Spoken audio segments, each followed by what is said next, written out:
Kahit masama na ang pakiramdam, at hindi naman hinihingi ni Ian ang presensya niya, Rina didn't want to leave him.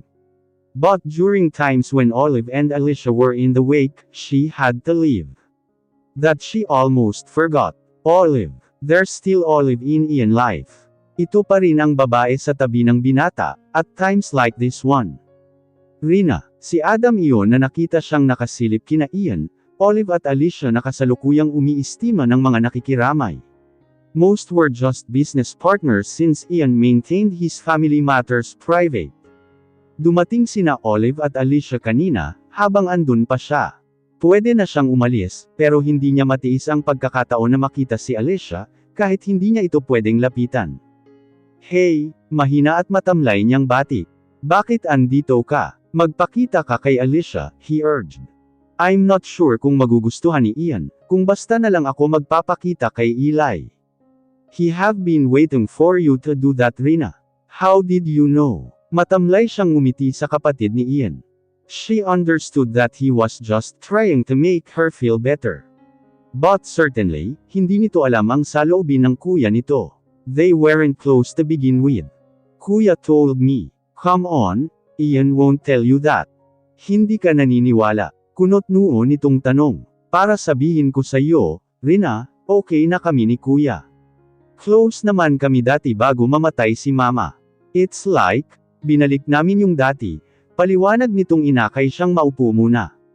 So, he told you about this. Yup, Ian Sarmiento might have felt it na ipapaalam kita sa kanya, kaya inunahan na niya ako. Possessive hotelier, natatawang tugon ni Adam, na ikinapakunot ng noo niya, Rina, I was serious when I asked if you were single. Because I really wanted to invite you out for a date. Adam, nailang siya sa matamang titig nito. Don't worry, mahina itong tumawa.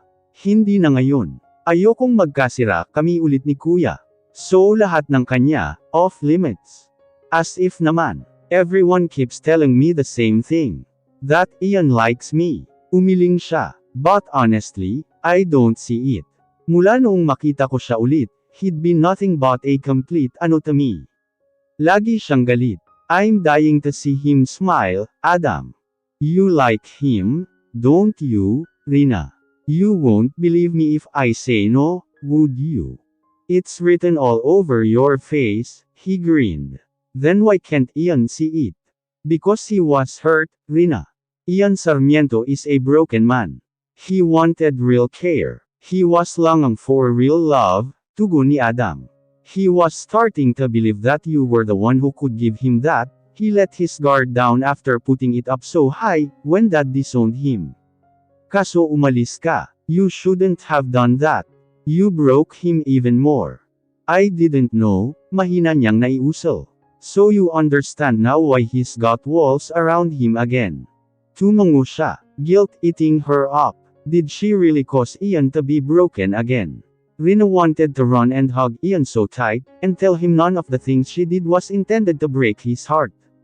She thought she was just trying to keep herself whole. Hindi niya naisip that while she was busy protecting her own heart, she had caused Ian to distrust again. Rina found herself almost in tears, at the realization of it, Rina. Sabay silang napalingon ni Adam sa tumawag sa kanya. Leave. Automatiko siyang napatayo, Adam doing the same.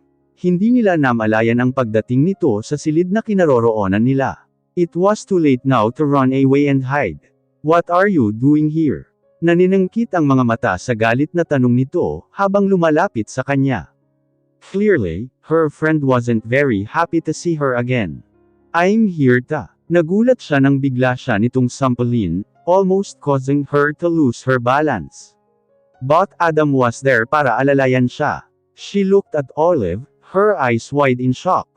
Olive, what the? Iniharang na ni Adam ang sarili nito, nang akma na naman siya nitong sasampalin. Get out of the way, Adam. Galit nitong saad. You have no right to hurt Rina. Mariing sabi ng binata.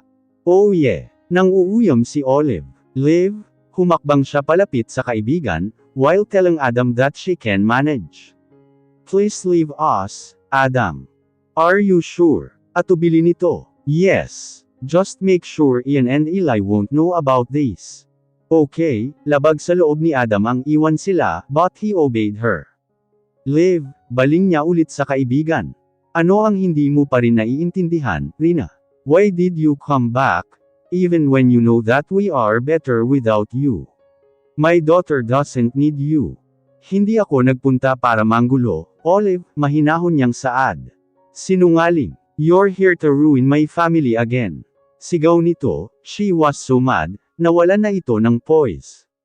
No, kaila niya. In fact if you didn't see me now, wala naman akong plano na ipaalam sa inyo na nandito ako. Hindi ko kayo guguluhin ni Alicia. Bravo! Sarkastiko nitong tugon. So you're here for Ian. The Sarmientos are my friends. I'm not only here for Ian, Liv. I'm also here for Adam. You cannot change that fact. You're such a liar. A subtle snake. Friends. Tuya nito. Come on Rina. You're here for Ian, aren't you? Umaasa ka ba that he has feelings for you too, just like how you harbored feelings for him, kahit na umpisa pa lang alam mong sa akin na siya? Lower your voice. Please respect their laws. Huwag kang mag-eskandalo Olive. Digel ang galit na saad niya. Makinig ka sakin, Ian and Eli are mine alone. Patuloy pa rin ang malakas nitong boses. Hindi mo kailangang ulit-ulitin iyan, dahil naiintindihan ko. Really, kung naiintindihan mo, dapat wala ka rito ngayon. I already told you, nandito ako para makiramay. Bigla ulit siya nitong sinampal. What the? Napasapaw siya sa pisngi. When will you understand that I will never share my family with you? She shouted. I am not taking them away from you Olive. Liar, you already did it once. Dahil sa'yo kaya hanggang ngayon ayaw akong pakasalan ni Ian. Dahil sa'yo hindi ko mabuo ang pamilya ko. Bigla itong nag-hysterical at pinagsasampal siya, hampas at kung anong magawa nito, habang umiiwas naman siya. Calm down Olive. Sinisikap niyang salagin ang mga atake nito, she will not stoop to her level, at gumanti ng sakitan. Calm down. How can I calm down? You're back to ruin me again. Hate you. I hate you. Kakaiwas niya, umabot na siya sa wall, preventing her from fending off Olive's attacks. I hate you. Olive. Rina. Ian's voice didn't stop Olive from hurting her. Stop it. Marahas nitong inilayo ang nagpupumiglas pa ring kaibigan niya, habang dinaluhan naman siya ni Adam. Bitawan mo ako Ian. That woman shouldn't be here. Just stop. Mataas ang boses at mariing sabi ni Ian na ikinatameme naman ni Olive. You're shouting at me. Mangiyak-ngiyak na tanong nito, because of Rina. You shouldn't hurt other people Olive. For Pete's sake. Not in my father's wake. Can't you show even a little respect? Frustrated nitong sabi. You're taking her side. She burst out crying, at tumatakbong lumabas. Olive. Hinabol ito ni Ian, much to Rina's dismay. Olive attacked her, but Ian didn't even check if she was okay. Instead he ran after Olive. Parang hiniwa ang puso niya roon. You're wrong about Ian's feelings for me, wala sa loob na sabi niya kay Adam. What are you saying? Are you okay Rina? Tiningnan nito ang namamaga niyang pisngi. He ran after her. She's important to him. The act made her want to cry. Silly. That doesn't tell how he feels. Parang gusto siya nitong kutusan. Stay here, I'm gonna get you something for your swollen cheek. She nodded. Tama ba ang desisyon niya na patunayang mali ang akala ni Ian sa kanya na wala siyang pakialam? Interesado pa kaya itong malaman, kung totoo ba yun o hindi. He cares for Olive. Maybe it was her friend, whom he really loves, Mommy. She was shedding a tear, when she heard Alicia's voice. Natigilan siya. Eli wasn't supposed to see her. Mommy. Dahan-dahan siyang lumingon, at nakita niya si Alicia sa may pinto. May hawak itong manika, at nakatingin sa kanya na parang gusto nitong lumapit pero nag-aalinlangan ito. Her eyes show a pain emotion that hurt her more. Mommy, ulit nito. Eli. She cried and fell on her knees, ibinuka niya ang mga kamay, as an invitation for the kid to come to her. Alicia. Mommy. Umiiyak siya nitong tinakbo, at yamakap ng mahigpit. Gosh, I missed you so much anak. At that moment, hindi na niya naisip ang kalalabasan ng ginawa niya. All she cared about was how much she missed her little girl's arms around her neck. How much she missed her calling her mommy, and much she missed everything about her. I missed you so much Eli. Magkahalong tawa at iyak na bumitaw siya sa bata, para polanan naman ng halik ang mukha nito. I'm sorry. I missed you more mommy. Where did you go? I thought I'll never see you again. Mommy I love you. Ito naman ang humulik ng humulik sa kanya. Her kisses were enough to cure all the physical pain, na inabot niya kay Olive. Hindi na nga niya nararamdaman ang hapdi ng pisngi niya. You're not mad at me. She cupped her tiny face. I would never, mommy. Ngumiti ito sa kabila ng mga luha sa magkabila nitong pisngi. Eli's not mad at her. At sapat na ang kaalaman na iyon, para pagsisihan niya ng sobra ang pag-iwan niya rito noon. Even if you are not my mommy, dugtong nito. In my heart, you will always be my only mommy. Oh Eli. Alicia clung to her neck again, at ayaw nang bumitaw. Damang-dama niya ang takot nito na mawala siya ulit. I love you so much anak. Mommy's very sorry for leaving you. I love you so much too, mommy. You're not leaving me again, right? I'll come with you mommy. I don't want you to live again without me. Eli, paano niya sasabihing hindi pa siya pwedeng mangako? Please promise me. Nagmamakaawa ang tingin ni Alicia sa kanya, na ikinulong pa sa mga munting kamay nito ang mukha niya. Anak, I can't stay for now. What I can promise you is that mommy will make sure we see each other often, marahan niyang sabi. No, I don't want that mommy. If you can't stay because of Mama Olive, please, just bring me with you. Please mommy. Paano nito iyon nasabi? Alam ba nito ang tensyon sa pagitan nila ng tunay nitong ina? Alicia, I would love to bring you with me. Heaven knows, I want to be your mommy again. But, she paused to wipe Eli's tears, even when her own were unstoppable. But, the situation is already different. I am not your mother. And because your true mom is Mama Olive, you need to stay with her. I cannot take you with me Eli. Can't we change that? You're the only mommy I want. Yamakap na naman ito ng sobrang higpit, at durog na ang puso niya. I'm sorry, Eli. Please promise me you'll stay mommy. Promise me you're not going anywhere again without me. Please mommy, please promise me. She just cried. It's too much. Nagmamakaawa si Alicia, and she almost didn't have the heart to say no to her. If only I can promise you that, Eli. Eli, listen to me. Pumikit siya ng mariin as she felt the pain in her heart, but only to get interrupted by Ian Sarmiento. Mommy's not leaving us again, Alicia, he said. Rina questioning eyes flew to Eli's father who was already in the room, without her noticing his arrival. She won't leave you again, Eli. Lumuhad ito para pumantay sa kanila. Si Eli ang kausap nito pero sa kanya nakatingin, in his eyes were mixture of emotions she couldn't name. Pero nangungusap ang mga iyon sa kanya na wag siyang kokontra. Really, tuwang-tuwa si Eli na yamakap ng mahigpit sa ama nito. Thank you daddy. Natameme siya. What was Ian up to this time? What was that Ian? She asked Ian who closed the room's door behind him. Alicia was now out of earshot as Adam took her with him, after much convincing that her mommy wasn't going anywhere. Can't you stay for Eli? He asked back. Lumapit ito sa kinauupuan niya, at ipinaghila ang sarili nito ng upuan sa tapat niya. Then he started to gently press a cold compress on her swollen cheek.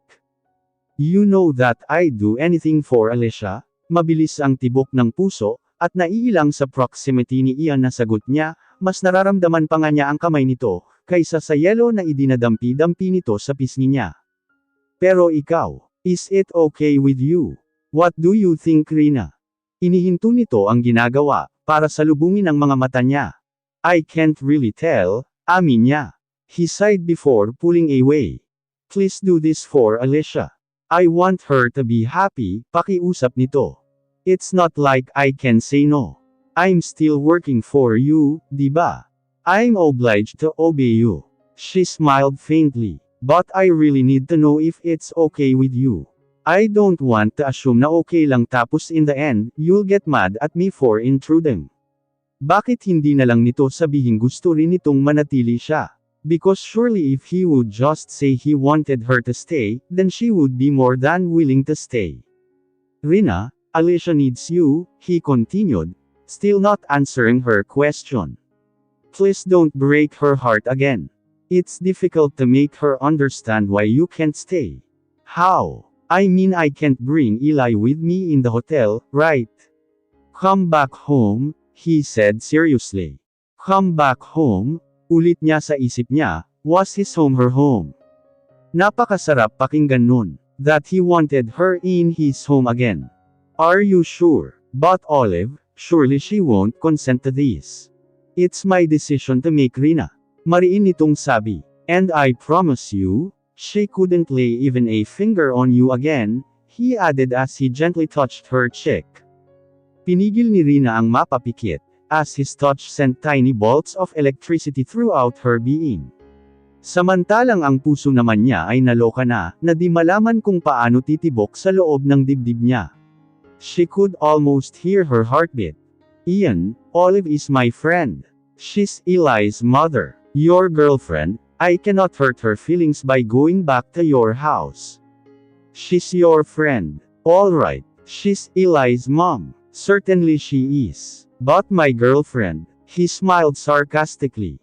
She ceased to be when she ran away with somebody else. Can't you forgive her? After all, she's back for you and Eli. Do you want me to forgive her? Mataman siya nitong tinitigan, as in his full attention was on her.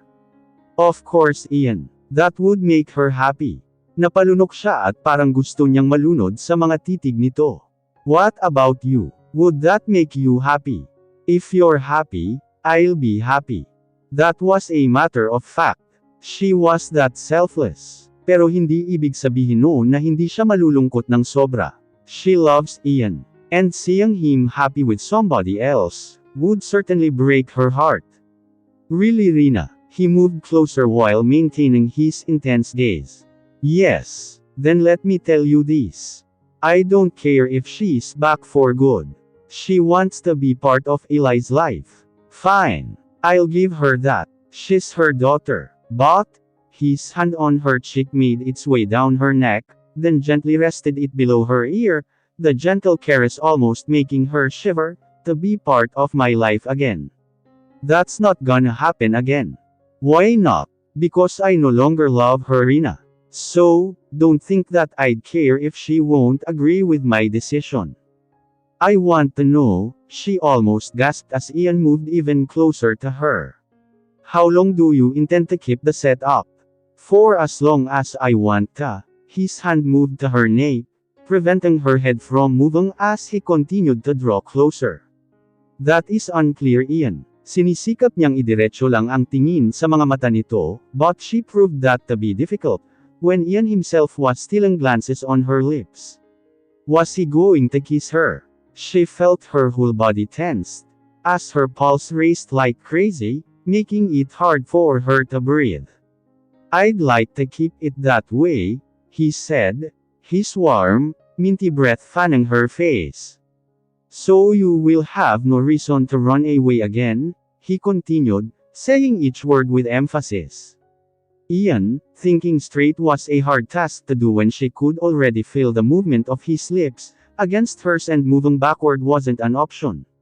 Stay, Rina. This time don't leave unless I ask you to. Don't disappear again the way you did. Rina closed her eyes instinctively, the moment Ian's lips captured hers.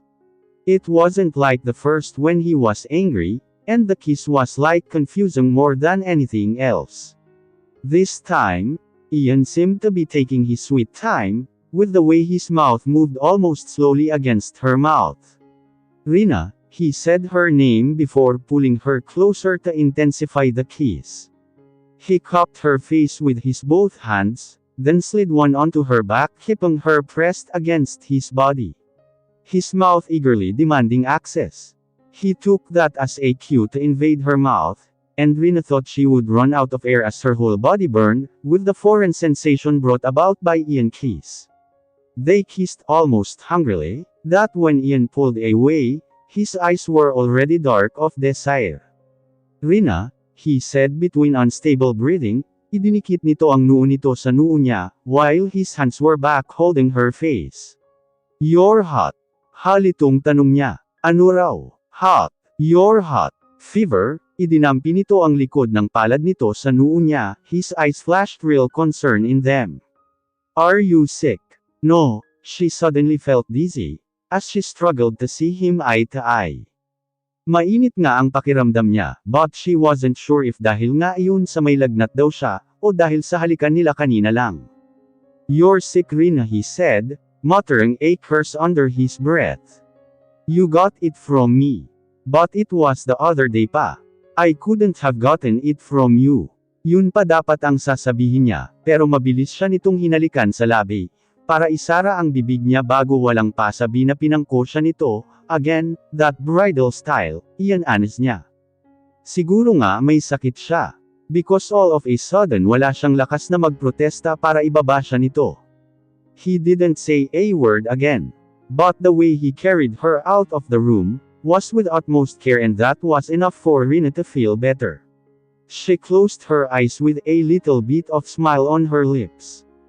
Just a couple of days ago, siya ang nag-aalaga kay Ian. Ngayon naman, ito ang nag-aalaga sa kanya. Pero ang cute, may kasama itong maliit na nurse. Alicia stayed by her side as well. Natatawa na lang siya na hindi ito mas away ni Ian. In the end, pinagsuot na lang nito ang bata ng face mask. "Mommy, are you feeling well now?" Worried na tanong ni Eli nang magmulat siya ng paningin. "Are you well?" Samampa ito sa kama niya. "How are you feeling, Rina?" Naupo naman ang binata sa tabi niya, na dinama ulit ang kanyang noo.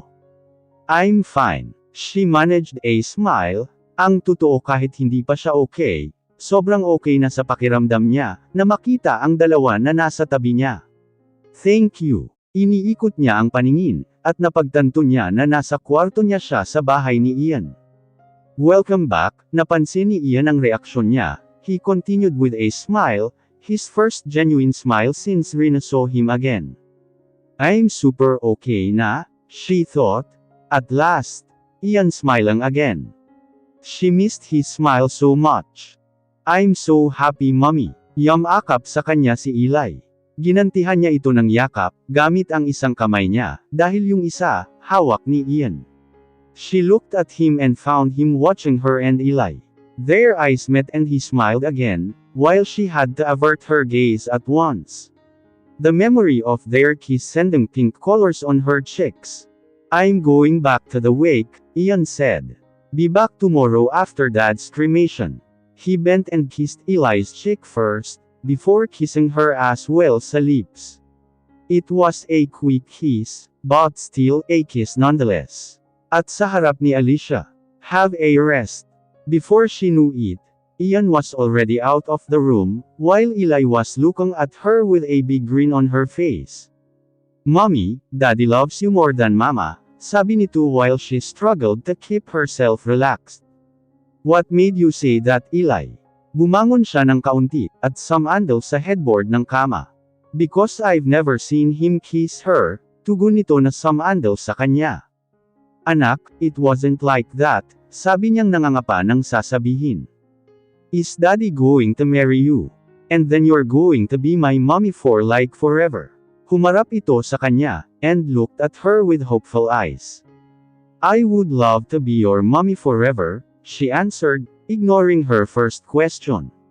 Would Ian marry her? Hindi nga sila that's kind of overboard. "Don't leave me again, okay mommy?" Promise Eli. Niyakap niya ito ng mahigpit.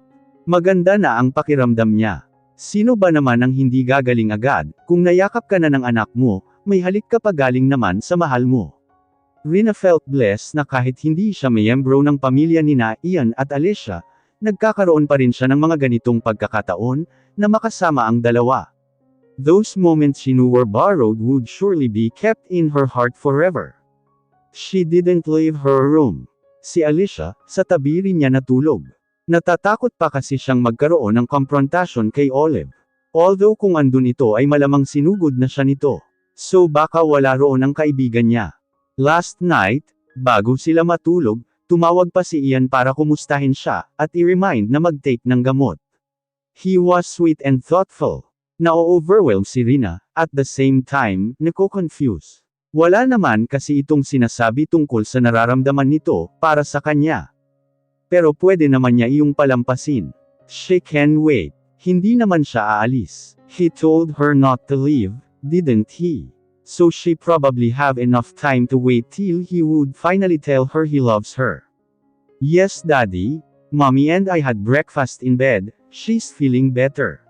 Yeah. Me. No, I'm strong and healthy. Alicia giggled. I won't get sick. Galing si Rina sa banyo, at pagbalik niya ay kausap na ni Eli si Ian sa telepono. Ang cute-cute panoorin ni Alicia, na may hawak na telepono, habang nakadapa sa malaking kama. I love you too, Daddy. Yeah. Daddy, here's Mommy. Nagmamadali nitong ipinasa ang telepono sa kanya nang makita siya nito. Rina, he said. Pangalan pa lang niya ang binabanggit ni Ian, ay nag-uunahan na naman ang pulso niya. Ian, good morning, she was thankful for sounding normal, and not hyperventilating. How are you feeling? I'm good. A lot better, actually. Thanks for asking. Good. That means kaya mo nang lumabas. Adam is coming with me later tonight. Let's dine out. Dadaanan namin kayo. Sure, tanging sagot niya. See you, Rina. Yeah. See you, Ian. It was just a goodbye dinner for Adam. Babalik na umano ito sa States. Why don't you just stay here, Adam? She asked him. Kahit paano, nalungkot siya na aalis na ito. My life is in the US, Rina, tugon nito. Besides, I'm actually heartbroken. I cannot stay and watch you love somebody else, he added teasingly while looking at his too formal brother. Cut that out, Ian answered, although his focus was on Alicia, who was just toying with her food. Tumawa lang si Adam. Seriously, I've got somebody waiting for me back there, he paused. Don't look at me like that, I honestly felt something for you and that person I'm referring to is not my girlfriend yet. Women, I don't know, you love to keep us guessing if you also like us. Umiiling-iling na dagdag nito. On the other hand, some men are also like that, makahulugan niyang sabi bago titingin sana ng palihim kay Ian, only to find out he's looking at her. With a smirk on his face. Or not. That's funny, amused na sabi ni Adam. Because I know someone who's good at hiding his feelings. She just giggled. Adam, what time is your flight? Ian cut in. 6 in the morning. Yeah, don't bother to get me to the airport. I hate goodbyes. Suit yourself, kibot balikat ni Ian. Hindi naman sila nagtagal. Ian pointed out na hindi pwedeng mapuyat ang kapatid nito, at kailangan din daw magpahinga ni Rina, at baka mabinat siya. Bye Tito Adam, malungkot na palem ni Eli. You'll be back and visit us again, right? Of course little girl. I'm gonna miss you. Hinalikan nito ang pamangkin. Bring your wife and Eli's cousin when you come here again, Ian patted his brother's back. And I hope to meet Eli's sibling by then, ganti ni Adam. Rina, till next time. Baling nito sa kanya at ginawaran siya ng yakap. Take care, she told him.